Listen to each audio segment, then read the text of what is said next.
함께 찬양 드림으로 2월 15일 목요 새벽기도 및 말씀 묵상 시간을 갖겠습니다. 찬송가 542장 구주 예수 의지함이 함께 찬양 드립니다.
사랑과 은혜가 충만하신 살아계신 하나님 아버지, 2024년도 새해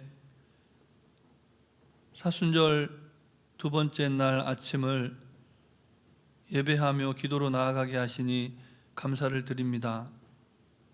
우리 안에 예수 그리스도의 보혈로 말미암은 거룩함이 충만한 하루가 되기를 원합니다. 이 시간 거룩한 주의 말씀 듣게 하시고 그 말씀을 말씀되게 살아내게 하셔서 오늘 하루의 삶 속에 우리 가운데 예비하신 복과 은혜를 충만히 받아 누리게 하여 주시옵소서. 오늘도 우리에게 친히 말씀하시며 우리를 푸른 초장 쉴 만한 물가로 인도하시는 우리 구주 예수 그리스도의 이름으로 기도드립니다. 아멘. 계속해서 우리에게 주시는 하나님 말씀은 구약성경 신명기 16장 말씀입니다. 신명기 16장 18절부터 17장 13절까지 말씀을 함께 교독하시겠습니다.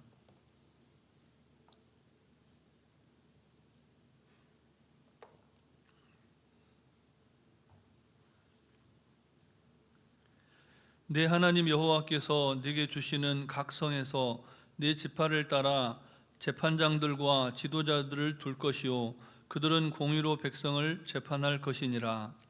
너는 재판을 굳게 하지 말며 사람을 외모로 보지 말며 또 뇌물을 받지 말라.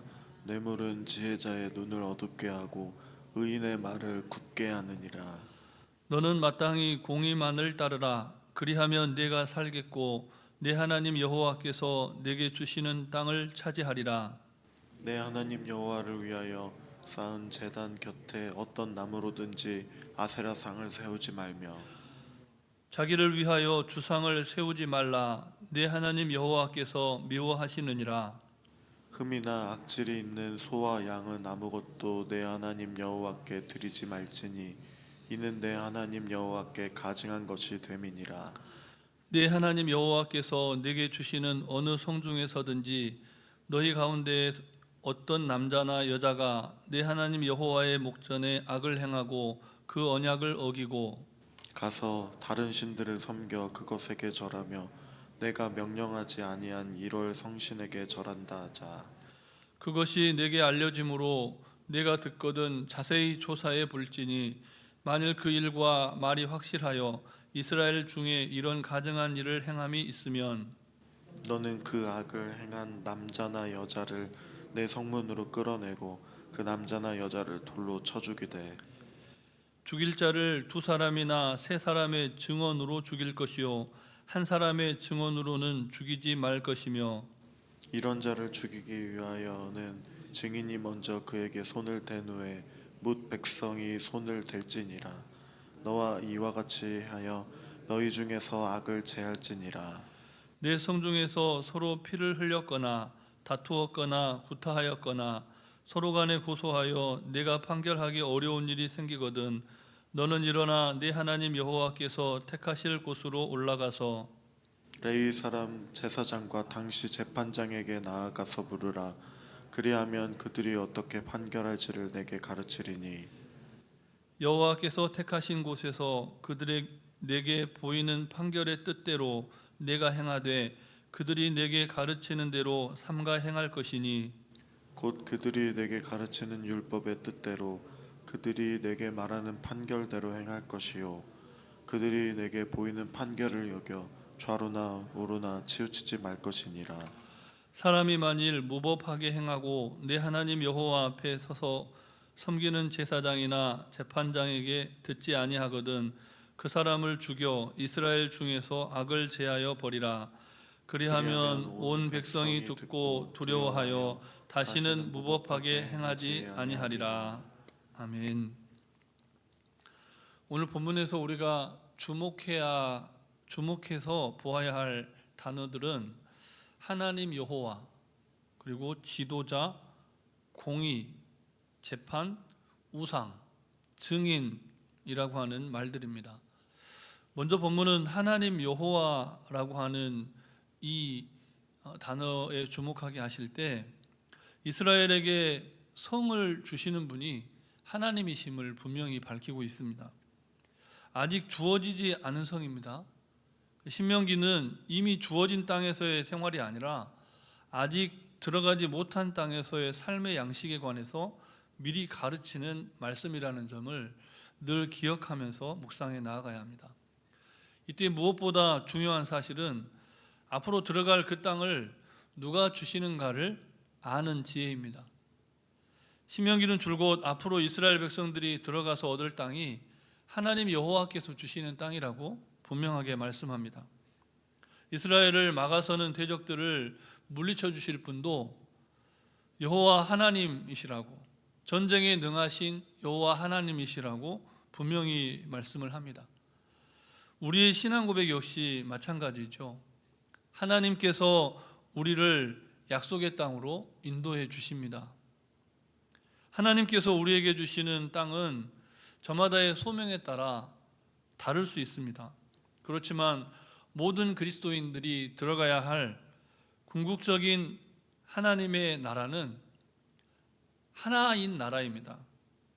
한 하나님께서 주인 되신 나라, 그 나라가 바로 우리가 들어가야 할 하나님의 나라입니다. 하나님의 주인 되신 나라는 하나님의 통치를 받는 나라이죠. 온 우주와 만물의 창조이신 하나님께서 이스라엘의 주인이셨듯이 오늘을 사는 우리 모두의 주인이 되십니다.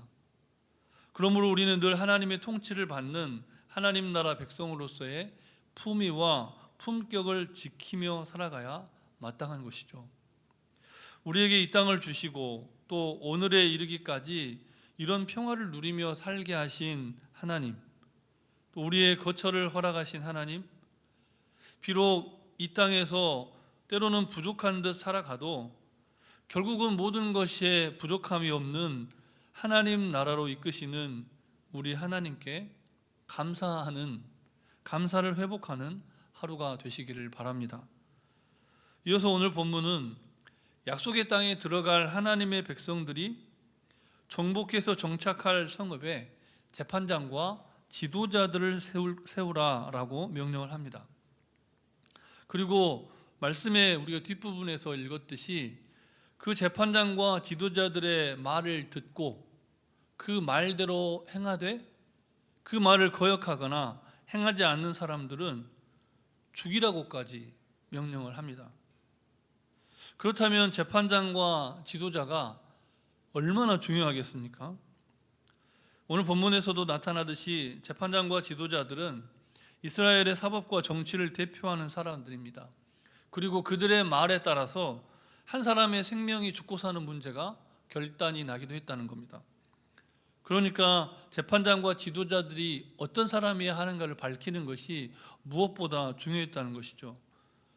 고대로부터 한 나라의 최고의 공직자라고 하면은 왕이죠.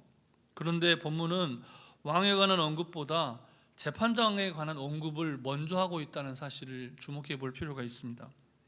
이 같은 사실을 통해서 우리는 이스라엘이 사람이 주인된 나라가 아니라 하나님의 주인된 나라, 하나님을 주인 삼은 나라라는 사실을 다시금 확인하게 됩니다. 하나님의 통치, 곧 하나님의 말씀을 따라서 살아가는 나라가 이스라엘이었다는 겁니다. 그래서 이스라엘을 이스라엘되게 하기 위해서는 하나님의 말씀의 적용, 오늘 본문의 표현을 빌리자면 재판이 너무나 중요했다는 겁니다. 그리고 그 재판에 주도적인 역할을 하는 재판관과 제사장들 그리고 지도자들이 중요했다는 것이죠. 하나님 말씀대로 사는 나라, 하나님께서 주신 율법과 규례를 잘 지키며 사는 나라를 세워가는 것이 너무나 중요했고, 거기에 지대한 영향을 미치는 지도자 그룹이 공정성이라고 하는 것이 아주 중요했다는 겁니다. 그래서 본문은 재판에 있어서 가장 중요한 덕목이 공의라고 다시 한번 힘주어서 강조해서 말씀을 합니다.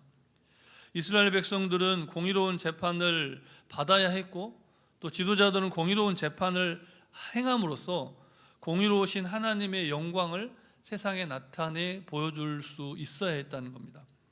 하나님의 공의가 통치의 근간이 되는 나라, 정의로운 사회를 이룸으로써 그 나라가 하나님의 나라이고 하나님의 임재 가운데 있는 나라라는 사실을 보여줘야 했다는 것입니다.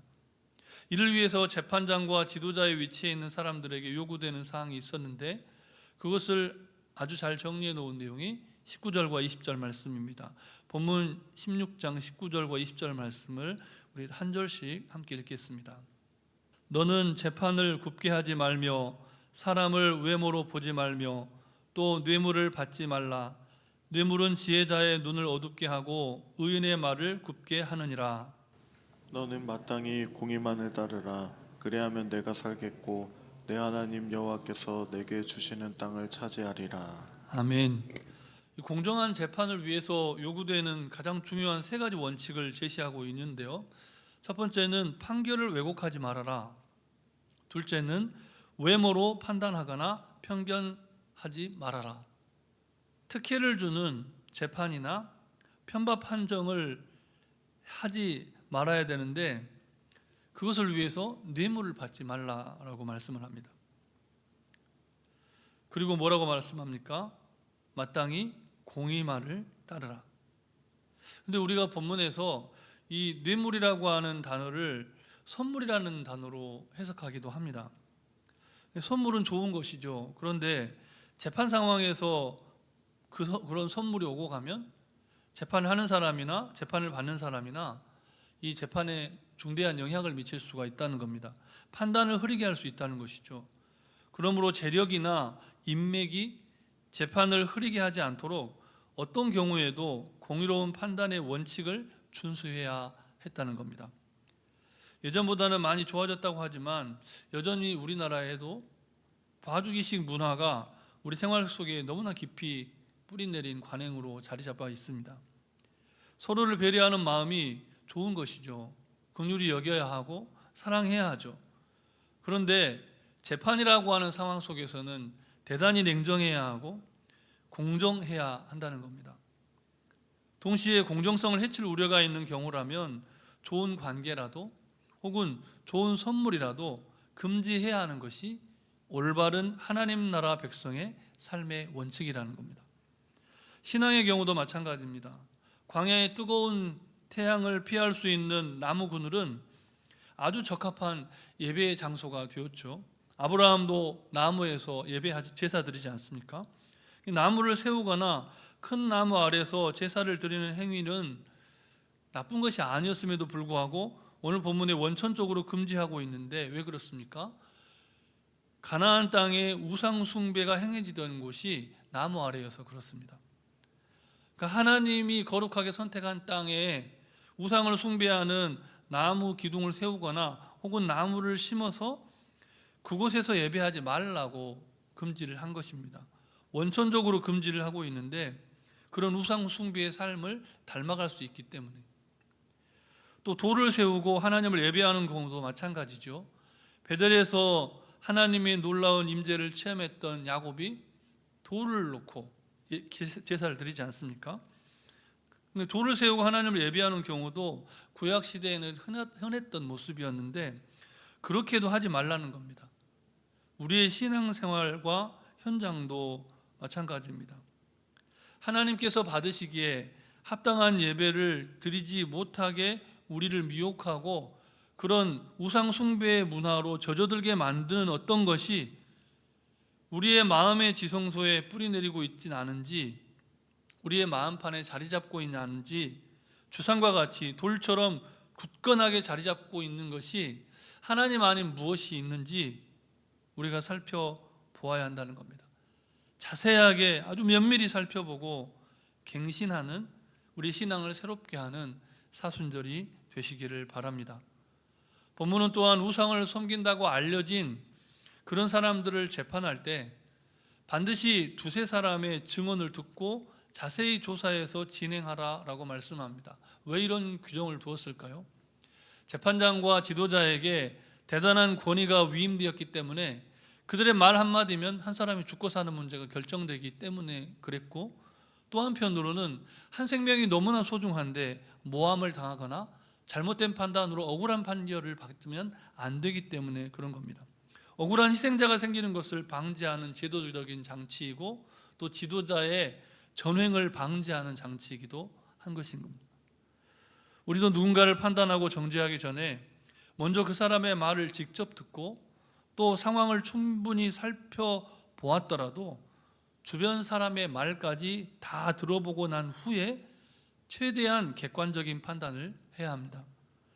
아무쪼록 오늘을 살아갈 때 이 땅에 공의로우신 하나님의 영광을 나타내며 정의로운 사회를 건설하는 하나님 나라 백성으로서의 품위와 품격을 갖고 살아가시기를 바랍니다.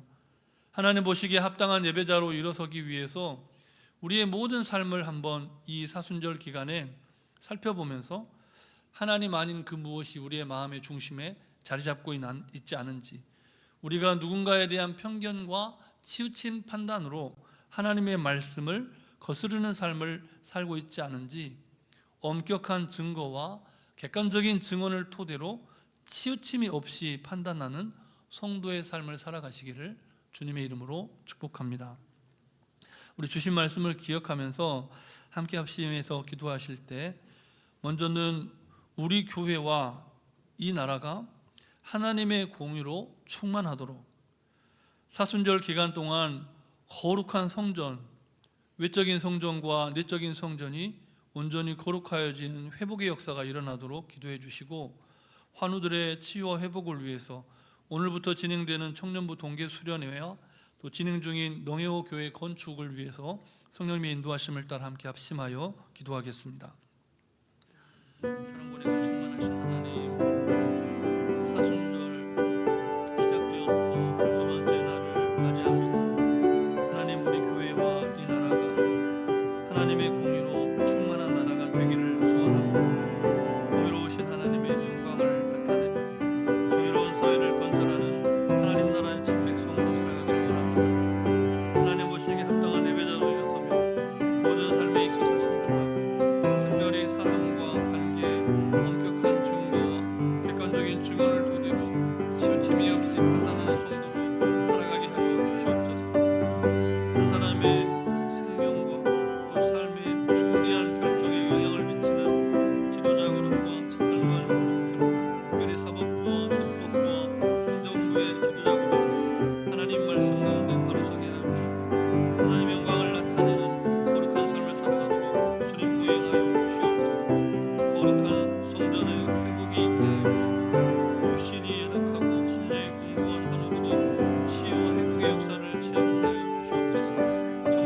우리에게 수련회 가운데 기름 부어주시고 목사님과 함께하는 임원들과 모든 청년들이 말씀 가운데 새롭게 드는 놀라운 역사가 있게 하여 주시옵소서.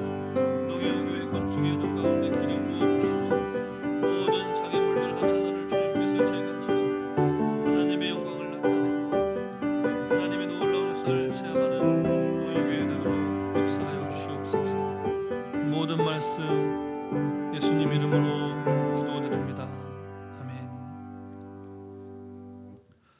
사랑의 하나님, 이 땅 가운데 공의로우신 하나님의 영광을 나타내시기를 기뻐하시는 하나님, 오늘 우리에게 말씀 주시고 공정한 재판과 거룩하고 합당한 예배와 엄정한 판결과 판단에 관한 삶의 기준을 새롭게 해주셔서 감사를 드립니다. 우리 교회와 이 나라가 하나님의 공의로 충만케 하여 주시옵소서. 우리의 마음 가운데 하나님의 거룩함과 영광이 나타내는 사순절 기간 되게 하시기를 우리 구주 예수 그리스도의 이름으로 기도드립니다. 아멘. 하늘에 계신 우리 아버지, 아버지의 이름을 거룩하게 하시며 아버지의 나라가 오게 하시며 아버지의 뜻이 하늘에서와 같이 땅에서도 이루어지게 하소서. 오늘 우리에게 일용할 양식을 주시고 우리가 우리에게 잘못한 사람을 용서하여 준 것 같이 우리 죄를 용서하여 주시고 우리를 시험에 빠지지 않게 하시고 악에서 구하소서. 나라와 권능과 영광이 영원히 아버지의 것입니다. 아멘.